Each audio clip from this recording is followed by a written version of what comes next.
चलिए आज की क्लास हम लोग स्टार्ट करते हैं। जैसा कि हम लोग जानते हैं, अभी हम लोग जो चैप्टर स्टार्ट किया गया ह्यूमन हेल्थ एंड डिजीज, उसमें हम लोग कुछ बेसिक बातें किया गया पिछले क्लास में। जैसे हेल्थ क्या होता है, हेल्थ के बारे में देखा गया, ठीक है। डिजीज किसको बोलते हैं, इन्फेक्शन किसको बोलते हैं, ठीक है। साइन क्या होता है, सिम्टम क्या होता है, फिर कई सारी बातें हम लोग पिछले क्लास में डिस्कस की, ठीक है बच्चों। तो हम लोग लास्ट में यही बात किया गया था, ठीक है, नॉन कम्युनिकेबल डिजीज की बात किया गया था। क्या किया गया था बच्चों, नॉन कम्युनिकेबल डिजीज की बात किया गया था, ठीक है। उसमें हम लोग कई सारे एग्जाम्पल लेके समझे थे, ठीक है।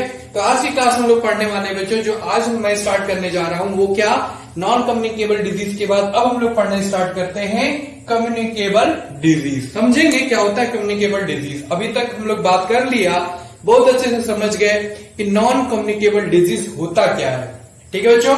अब देखो, अगर आपसे कभी कोई बोले या डिस्कस करे या कभी इस तरह से आपके सामने आता है, ठीक है, कम्युनिकेबल डिजीज की बात अगर करे, तो आपको याद रखना है क्या, कि ऐसे डिजीज जो पर्सन टू पर्सन ट्रांसमिट होते हैं, ठीक है, या फिर आप कह लो एक व्यक्ति से दूसरे व्यक्ति में क्या होता है, ट्रांसमिट होता है, ठीक।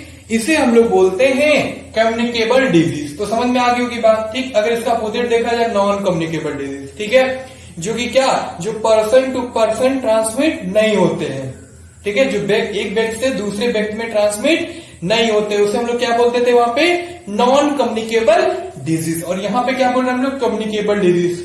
कब बोलेंगे, जब बच्चों क्या, पर्सन टू पर्सन ट्रांसमिट होते हैं, ठीक। या फिर आप सिंपल वे में, ठीक है, कह लो क्या, कि एक व्यक्ति से, ठीक है, दूसरे व्यक्ति में, ठीक है, क्या हो, ट्रांसमिट हो, ठीक है। तो इसे हम लोग क्या बोलते हैं, कम्युनिकेबल डिजीज बोलते हैं, ठीक है। क्या कह सकते हैं हम लोग, कम्युनिकेबल डिजीज कह सकते हैं। आ रही बात समझ में आपको। अगर बच्चों अगर हम आपसे बात करें, ठीक है, ट्रांसमिशन की बात करें आपसे, ठीक है, ठीक। अगर मैं आपको बताऊं तो देखो, जो ट्रांसमिशन जो होता है ना, वो दो तरह के हो सकता है। जैसे पहला जो मैं बात करूंगा आपसे, वो हो सकता है क्या, डायरेक्ट ट्रांसमिशन हो सकता है, ठीक। दूसरा हो सकता है क्या, इनडायरेक्ट ट्रांसमिशन, ठीक है। तो आप लोग याद रखना है, और जो पॉइंट्स मैंने लिख रखा है बोर्ड पर, इसको आप लोग जरूर नोट कर लीजिए, ठीक है। क्या लिख रखा है मैंने बोर्ड पर, the disease which are transmit, ठीक है, transmitted person to person are is known as, क्या बच्चों, कम्युनिकेबल डिजीज। तो हम लोग ये पॉइंट्स याद रखेंगे। और क्या लिखेंगे हम लोग पॉइंट्स में, क्या, ट्रांसमिशन, ठीक है, ठीक। Transmission is up two types. कौन कौन से, पहले डायरेक्ट ट्रांसमिशन हो सकता है, और दूसरा जो हो सकता है बच्चों, क्या हो सकता है, इनडायरेक्ट ट्रांसमिशन। दोनों को समझाता हूं आपको, समझिएगा। देखो, पहला जो है वो क्या है, डायरेक्ट ट्रांसमिशन, ठीक, और दूसरा जो है वो है इनडायरेक्ट, ठीक। पहला हम लोग समझते हैं, जैसे डायरेक्ट ट्रांसमिशन की बात पहले मैं करूंगा आपसे, तो सिंपल सा क्या है, ठीक है, जैसे अगर देखा जाए, जैसे टच करने पे, ठीक है, टच, ड्रॉपलेट इन्फेक्शन, या फिर आप कह लो एनिमल बाइट के द्वारा जब ट्रांसमिशन हो, ठीक है, क्या बच्चों, ट्रांसमिशन हो, तो इसे हम लोग बोलते हैं क्या, डायरेक्ट ट्रांसमिशन। तो समझ गए क्या, टच या ड्रॉपलेट, है ना, या आप कह लो क्या, कोई एनिमल, ठीक है, बाइट किया, ठीक है, ओके बच्चों, ठीक, इसके थ्रू क्या हो, ट्रांसमिशन हो, तो इसे हम लोग क्या बोलते हैं, डायरेक्ट ट्रांसमिशन। क्लियर मेरी बात, तो याद रहेगा आप लोग, ठीक है। Transmission is of two types, first one is क्या, direct transmission, and second one is indirect transmission. तो सिंपल में हम लोग समझ लिए डायरेक्ट ट्रांसमिशन क्या होता है, ठीक। क्लियर हो गई मेरी बात, ठीक, इतनी बात समझ गए आप लोग। अब देखो, वर्टिकल ट्रांसमिशन, या फिर आप कह लो, ठीक है, transplantation, transmission from mother into क्या, न्यूबॉर्न, ठीक है, मदर इंटू क्या बच्चों, न्यूबॉर्न, ठीक है। तो अभी मैं बताऊंगा आपको। तो डायरेक्ट ट्रांसमिशन में जैसे मैंने आपको बताया, क्या, बाय टच, लिख लो पॉइंट्स में, ठीक, बाय क्या, एनिमल बाइट, ठीक है, वर्टिकल ट्रांसमिशन, ठीक है, और क्या मैंने लिखा है, ट्रांसप्लांटेशन, ठीक, और क्या, ट्रांसमिशन फ्रॉम क्या बच्चों, मदर टू न्यूबॉर्न। समझ में आ गई होगी बात, क्या, कि वर्टिकल ट्रांसमिशन, हाँ ये बात पॉइंट याद रखिएगा, ये पॉइंट, ठीक है, वर्टिकल, ये लाइन वर्टिकल ट्रांसमिशन मतलब समझते हो आपको क्या होता है, वर्टिकल ट्रांसमिशन, या फिर आप कह लो क्या, ट्रांसप्लांटेशन, ठीक है, क्या होता है, ट्रांसमिशन होता है क्या, फ्रॉम मदर टू न्यूबॉर्न, ठीक है, मदर से इसमें न्यूबॉर्न में, असल में, ठीक है। तो ये भी क्या है, डायरेक्ट ट्रांसमिशन। इसे भी हम लोग क्या बोलेंगे बच्चों, डायरेक्ट ट्रांसमिशन। अब तो बात 100% समझ में आ गई होगी बात कि डायरेक्ट ट्रांसमिशन होता क्या है। क्लियर होगी मेरी बात? ठीक है, तो पहला पॉइंट आप लोग समझ गए, जिसमें मैंने बताया आपको transmission is up two types में पहला डायरेक्ट ट्रांसमिशन। क्लियर होगी मेरी बात? जल्दी से आप लोग इसको नोट कर लो, फिर आगे की बात करना स्टार्ट करते हैं। जल्दी से नोट कर लीजिए आप लोग। ठीक है, हो गया? तो बच्चों देखो, एक बात याद रखना, ये चैप्टर को मैं ऐसा समराइज करके, ठीक है, इस तरह से मैं पढ़ाऊंगा जिससे आपको सारी बातें जो भी, ठीक है, एनसीईआरटी बेस्ड जो भी पूछे जाते हैं बोर्ड एग्जाम में, कॉम्पिटिटिव एग्जाम में, ठीक, सब समराइज करके पढ़ाऊंगा। इजी वे में आप लोग समझ सकोगे और नोट्स भी बना सकते हो अपने में। ठीक है बच्चों? ठीक है, चलिए अब इसको इरेज करते हैं, फिर आगे की बात करना हम लोग स्टार्ट करते हैं। चलिए अब अगला पढ़ना स्टार्ट करते हैं हम लोग। अब दूसरा है बच्चों क्या, वो है इनडायरेक्ट ट्रांसमिशन। इसके पहले अभी हम लोग ने देखा, ठीक है, डायरेक्ट ट्रांसमिशन की बात किया। तो देखो बच्चों, सबसे पहले अभी हम लोग इसको समझते हैं इनडायरेक्ट ट्रांसमिशन को। तो देखो बच्चों, जब एक डिजीज का ट्रांसमिशन है ना, या फिर आप कह लो स्प्रेड वाटर, एयर, ठीक है, फोमाइटिस के द्वारा हो, तो बोलते हैं हम लोग उसको क्या, इनडायरेक्ट ट्रांसमिशन। ठीक है, अच्छा बताओ आपको ये बातें पता है, फोमाइटिस क्या होता है? पता है आपको? इसका मतलब होता है बच्चों क्या, कि जब डिजीज, ठीक है, कॉज हो बेड, ठीक है, टॉवेल, हैंकी, ईटीसी यूज करने पर, ठीक है, उसमें क्या होता है, फोमाइटिस। मतलब इसलिए क्या, मतलब ऐसा ही करना चाहिए, मतलब कि किसी का हैंकी नहीं यूज करना चाहिए जल्दी, ठीक है, किसी का यूज किया हुआ टॉवेल नहीं यूज करना चाहिए। ठीक है, इस तरह से मतलब अपने तरफ से जितना मतलब कि बचना चाहिए, मतलब कि उस तरह से, ठीक है, अपने को क्या करना चाहिए, प्रोटेक्ट करना चाहिए, डिफेंस करना चाहिए उस चीज से कि बचने के लिए। ठीक है बच्चों, तो ये सारी चीजें। ठीक, अब अगला हम लोग को बात करना है बच्चों क्या, कि डिजीज का एक और कैटेगरी है जिसमें हम लोग बात करेंगे एंडेमिक एंड इपिडेमिक डिजीज। किसकी बात करेंगे बच्चों? एंडेमिक की बात करेंगे। और किसकी बात करेंगे हम लोग बच्चों? इपिडेमिक डिजीज के बारे में। देखते हैं क्या है ये। देखो बच्चों, जब डिजीज एक पर्टिकुलर रीजन में पाया जाए, कहां पाया जाए बच्चों? जब एक पर्टिकुलर रीजन में पाया जाए, ठीक है, तो उसे बोलते हैं हम लोग क्या, एंडेमिक डिजीज। क्या बोलते हैं हम लोग बच्चों? Endemic disease. इस तरह से आप लोग याद रखना है। दूसरा, जैसे अगर मैं आपसे कोई एग्जांपल लेके बता दूं, जैसे मैं बताऊं आपको क्या, कि जैसे चिकन पॉक्स यूनाइटेड किंगडम में, ठीक है, होता है। ठीक, तो दूसरा है, जैसे दूसरा क्या है, इपिडेमिक। इपिडेमिक में क्या है बच्चों, ये बात याद रखिएगा। ठीक, एपिडेमिक में जब सडन, है ना, जब सडन आउटब्रेक हो, ठीक है, पर्टिकुलर रीजन का, तो उसे हम लोग बोलते हैं इपिडेमिक। क्या बोलते हैं बच्चों? इपिडेमिक। तो याद रखेंगे। जैसे अगर मैं एग्जांपल को लेता हूं, जैसे हाँ, ये अभी तो क्या चल रहा है, कोविड है, ठीक है, कोरोना वगैरह का है, ठीक है, तो ये भी क्या है, इपिडेमिक है। ये सडनली आया, सडन आउटब्रेक, ठीक है, अचानक तो आया, किसी को पता थोड़ी था कि पहले से ये चीजें हैं। ओके, तो इस तरह से हम लोग याद रखेंगे। ठीक है, क्या, कि इनडायरेक्ट और डायरेक्ट ट्रांसमिशन क्या होता है, ठीक है, एंडेमिक डिजीज क्या होता है, ठीक है, इपिडेमिक क्या होता है। तो ये सारी बातें हम लोग को क्या करना है, याद रखना है बच्चों। ठीक है, तो समराइज करके इसको बहुत अच्छे से आप लोग क्या करिएगा, तैयार कर लीजिएगा बच्चों। ठीक है, ठीक, तो आज की क्लास में बच्चों इतना ही। ठीक, अब आगे की बात हम लोग नेक्स्ट क्लास में करेंगे। ठीक है, और वहां पे करेंगे क्या बच्चों, स्टार्टिंग में, नहीं तो एक काम करता हूं, ठीक है, एक टॉपिक और पढ़ाता हूं इसमें। ठीक है, इस लेक्चर में, ठीक है, एक टॉपिक और कवर कर लेते हैं हम लोग। ठीक है, बॉडी लाइन ऑफ डिफेंस। ठीक है, हम लोग समझेंगे बॉडी लाइन ऑफ डिफेंस होता क्या है। ठीक है बच्चों, तो इसको मैं इरेज करूं, आप लोग पॉइंट में लिख लो। ठीक है, ये पॉइंट लिखे हो आप लोग, ये पॉइंट जरूर नोट कर लो आप लोग। क्या, the disease which are found in a particular region. Endemic disease के लिए लिख लो आप लोग। ठीक है, एपिडेमिक के लिए लिख लो आप लोग, sudden outbreak of a particular region, that is क्या, एपिडेमिक। तो इस तरह से आपको याद भी रहेगा, रिवीजन करने के लिए। ठीक है, बहुत अच्छा रहेगा आपके लिए। ठीक है बच्चों, जल्दी से लिख जाओ आप लोग, इसको इरेज करें, फिर स्टार्ट करें आगे की बात। हो गया सबका?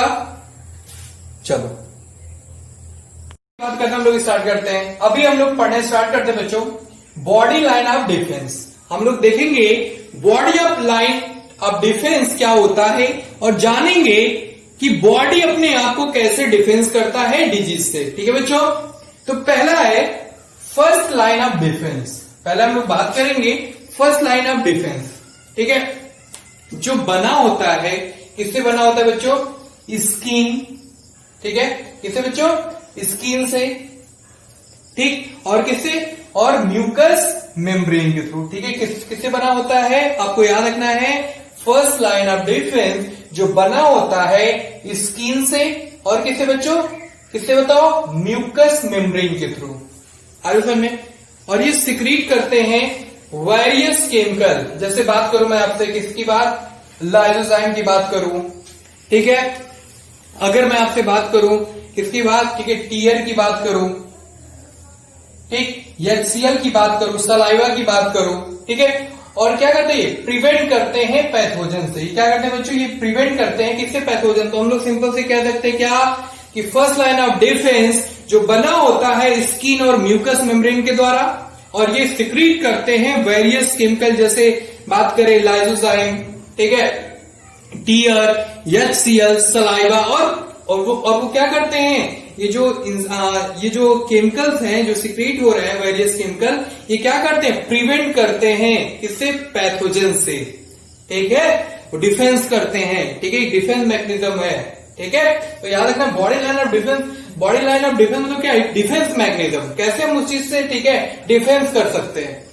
हमारी भाषा में तो क्लियर होगी मेरी बात, ठीक है। तो हम लोग याद रखेंगे, ठीक। अब हम लोग देखते हैं बच्चों, जैसा कि अभी हम लोग ने बात किया फर्स्ट लाइन ऑफ डिफेंस में, ठीक है, ये कर लिया बात, ठीक। अब सेकंड देख लेते हैं हम लोग, सेकंड लाइन ऑफ डिफेंस। तो याद रखना है बॉडी लाइन ऑफ डिफेंस में तीन बातें याद रखनी है, first line of defence, second line of defence and third line of defence. First line of defence, second line of defence and third line of defence. Second line of defence की बात कर लेते हैं अभी हम लोग, ठीक। तो अब देखो सेकेंड लाइन ऑफ डिफेंस ये बना होता है, आपको याद रखना है बच्चों, ठीक है, फैगोसाइटोसिस। किससे बना होता है बच्चों? फैगोसाइटोसिस, ठीक है, और किससे? इन्फ्लेमेटरी रिस्पॉन्स से। किससे बच्चों? इन्फ्लेमेटरी रिस्पॉन्स से, जो कि परफॉर्म होता है मोनोसाइट, ठीक है बच्चों, किससे बच्चों? मोनोसाइट, लिम्फोसाइट, है ना, और किससे? न्यूट्रोफिल्स एंड मॉस्ट सेल, ठीक, हम लोग याद रखेंगे किसके द्वारा बच्चों? एंड मॉस्ट सेल के द्वारा, ठीक। ये तो बात हो गई बच्चों second line of defence mechanism. आगे समझ में? अब अगर जाए सेकेंड के बाद, अब कौन सा बच्चा बच्चों? Third line of defence. ये क्या होता है ये देख लेते हैं। ये बना होता है स्पेसिफिक इम्यून रिस्पॉन्स के द्वारा। किसके द्वारा बच्चों? ठीक है, स्पेसिफिक इम्यून रिस्पॉन्स के द्वारा बना होता है, हम लोग याद रखेंगे। तो अब बता लेंगे, अगर कभी हमसे पूछा जाए तो बताना है क्या कि जैसे कोई भी डिजीज हो, चाहे वो, ठीक है, किसी तरह का वायरस हो, इन्फेक्शन, मतलब कुछ भी हो, तो क्या करता है हमारा बॉडी? एक डिफेंस मैकेनिज्म है कि नहीं? जैसे अगर देखा जाए हमारा स्किन भी एक क्या है? Defence mechanism. तो उसी तरह से अगर मैं आपको डिफाइन करूं, आपको बताऊं बच्चों क्या बॉडी लाइन ऑफ डिफेंस, जिसमें हम लोग अभी देखा first line of defence, second line of defence, third line of defence, और जाने इसके बारे में, ठीक है, क्या किससे बना होता है और क्या किससे प्रिवेंट करता है। तो हम लोग ये तीनों बातें याद रखेंगे। और हाँ, थर्ड लाइन ऑफ डिफेंस में जैसे अभी मैंने बताया कि क्या कि ये बना होता है स्पेसिफिक इम्यून रिस्पॉन्स के द्वारा, ठीक। असल में और भी बातें हम लोग इस चैप्टर में आगे जाके करने वाले हैं। इम्यून सिस्टम जब पढ़ाऊंगा मैं, इम्यूनिटी में बात करेंगे हम लोग, ठीक है। तो ये चैप्टर बहुत अच्छे से हम लोग को पढ़ना है, ठीक है, जिससे सारी बातें क्या हो जाए? क्लियर हो जाए। कोई भी डाउट होने से आप लोग उसको तुरंत से क्लियर कर लो, मैं पूरी कोशिश करूंगा उसको बताने के लिए आप लोग को, ठीक है। तो आज की क्लास में बच्चों इतना ही, ठीक है, जितना भी मैं आज बताया आपको, ठीक है, स्टार्टिंग से लेके लास्ट तक, ठीक, उसको एक बार समराइज करके आप लोग क्या करेंगे? तैयार कर लेंगे, ठीक है। आज हम लोग क्या पढ़ा, ठीक है, आज हम लोग ने देखा इस क्लास में बच्चों, स्टार्टिंग से एक बार मैं समराइज करा देता हूं। हम लोग जब स्टार्ट किया गया क्लास आज का, तो वहां पे मैं आपसे डिस्कस किया क्या? कम्युनिकेबल डिजीज के बारे में, ठीक है। कम्युनिकेबल डिजीज के बारे में मैंने बताया आपको कि ऐसे डिजीज जो पर्सन टू पर्सन ट्रांसमिट होते हैं उसे हम लोग बोलते थे क्या? कम्युनिकेबल डिजीज, ठीक है। नॉन कम्युनिकेबल मैंने पिछले वीडियो लेक्चर में आपको बताया था, ठीक है। असल में तो इस तरह से पहले मैं आपसे बात किया कम्युनिकेबल डिजीज क्या होता है, फिर उसमें मैंने आपको दो चीजें बताया था, ठीक है। एक डायरेक्ट ट्रांसमिशन दो तरह से हो सकते हैं, कौन कौन से? एक डायरेक्ट ट्रांसमिशन की बात की आपसे, और दूसरा बात किया आपसे इनडायरेक्ट ट्रांसमिशन की बात की आज की क्लास में, ठीक है। इस तरह से हम लोग पढ़ते हुए, ठीक है, देखा गया डायरेक्ट ट्रांसमिशन क्या होता है, इनडायरेक्ट ट्रांसमिशन क्या होता है, ठीक है। फिर हम लोग ने देखा इपिडेमिक डिजीज क्या होता है, एंडेमिक डिजीज क्या होता है, इसके बारे में हम लोग देखे। इपिडेमिक में डिजीज में देखा हम लोग ने देखा बच्चों हम लोग, जब एक डिजीज क्या, जब एक पर्टिकुलर रीजन में पाया जाता है, जब डिजीज एक पर्टिकुलर रीजन में पाया जाए तो उसे बोलते थे हम लोग क्या, इंडेमिक डिजीज। ठीक है, जैसे मैंने आपको एक एग्जाम्पल बताया, चिकन पॉक्स यूनाइटेड किंगडम में पाया था। ठीक है, और दूसरा मैंने आपको बताया था, इंट्रोड्यूस किया था क्या, इपिडेमिक। इपिडेमिक ये होता है बच्चों जो सडनली आता है, जैसे मैं कोरोना का एग्जांपल लेके आपको बताया था ना, कोविड-19 जो है। ठीक है, इस तरह से जो अचानक आ जाए, ऐसा डिजीज जो बहुत जल्दी आ जाए, मतलब अचानक, बिना मतलब कि ऐसा नहीं कि पहले से पता हो सारी चीजें। ठीक है, और फिर इस तरह से हम लोग, ठीक है, दो टर्म हम लोग इंट्रोड्यूस किए, ये बताया मैंने आज की क्लास में। फिर आपको मैं बताया, ठीक है, आज की क्लास में क्या, बॉडी लाइन ऑफ डिफेंस, जिसमें मैंने अभी आपको एक्सप्लेन किया first line of defence, second line of defence and third line of defence. तो बहुत अच्छे से आप लोग सारी बातें अच्छे से तैयार कर जाइए, कोई डाउट होने से फिर पूछे बच्चों। ठीक है, मिलते हैं फिर नेक्स्ट क्लास में, फिर आगे की बात करना हम लोग स्टार्ट करते हैं। ओके बच्चों, thank you, take care, bye bye.